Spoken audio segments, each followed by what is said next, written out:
This week, I'm going to tell you stories about volunteering with Mother Teresa's Missionaries of Charity. I call her Mother because that's what we all called her. She was indeed our spiritual mother. In the Christmas story, we see Mary, filled with God, taking risks, going by herself to a far country, her heart bursting with joy and compassion for her cousin Elizabeth, not worrying about what people think of her. I find parallels in Mother Teresa of Calcutta's story. As a nun with the Sisters of Loreto, she was a teacher and principal in an exclusive girls' boarding school in India, surrounded by high walls topped with broken glass. She heard Jesus calling her on the train to Darjeeling. How could this happen? She was full of God. Mother had become intimately close to God through her daily, silent, contemplative prayer, a way of reaching God more closely beyond the vocal prayers and liturgies that her order practiced. Thomas Merton explains it well, what was going on inside Mother as she practiced deep silence. He says, "Then, in the deep silence, wisdom begins to sing her unending, sunlit, inexpressible song. The private song she speaks to the solitary soul. It is God's own song and hers, the unique, irreplaceable song that each soul sings for itself with the unknown spirit, as one sits on the doorstep of one's own being, the place where one's existence opens out into the abyss of God's nameless, limitless freedom. It is the song that each one of us must sing, the song of grace that God has composed, God's self, and that God may sing it with us, within us. It is the song of God's mercy for us, which, if we do not listen to it, will never be a song. We will never be fully real, for it is the song of our own life, welling up like a stream out of the very heart of God's creative and redemptive love." Mother listened. She heard Jesus inviting her. "Won't you come and join me in the holes with the poorest of the poor?" He was calling her away from a comfortable, privileged life to be with him who was in the holes of the poor. How brave Mother was.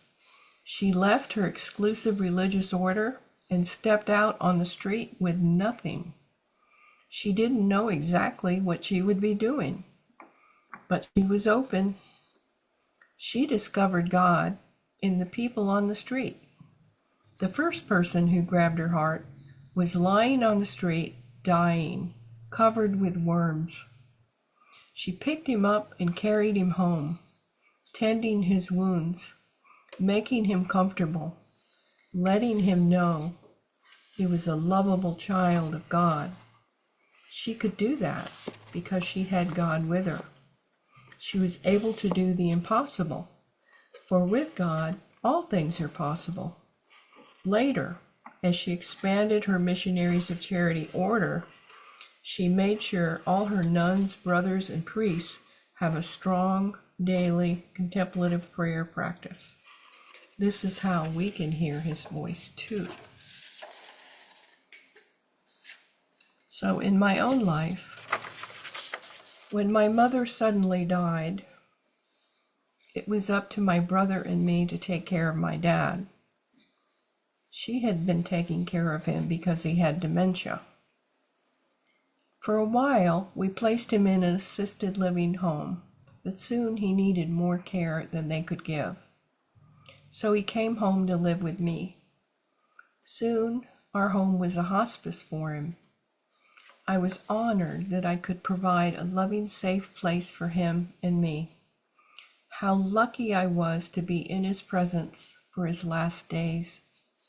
I told him as often as I could how much I loved him and thanked him for his wonderful love. At the same time, I heard news that Mother Teresa was establishing a home in Atlanta as a hospice for poor women with AIDS. I was mystified about Mother's work and wanted to know more about it, maybe even be part of it. I wanted to be there for the celebratory mass to open the house, but my dad was close to death, and I couldn't leave him. He soon passed away peacefully. I'll tell you at another time the gifts I received from this afterward. Soon, I signed up to volunteer at Mother's house called Gift of Grace, and I was assigned to spend every Saturday night with the ladies.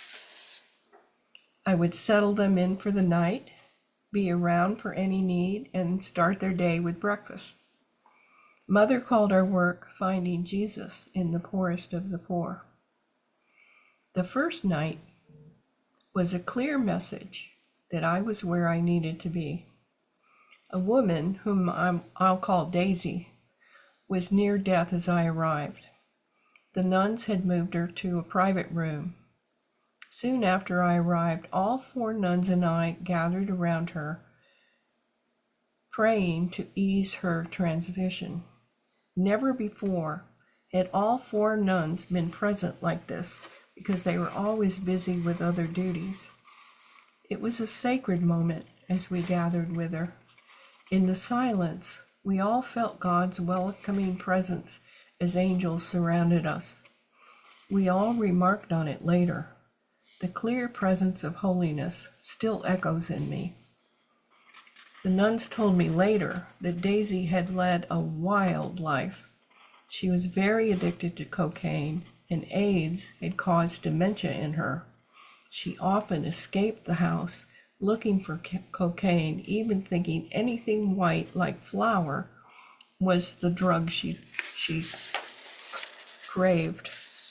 The nuns and the volunteers had been sorely challenged, often trying to keep up with her.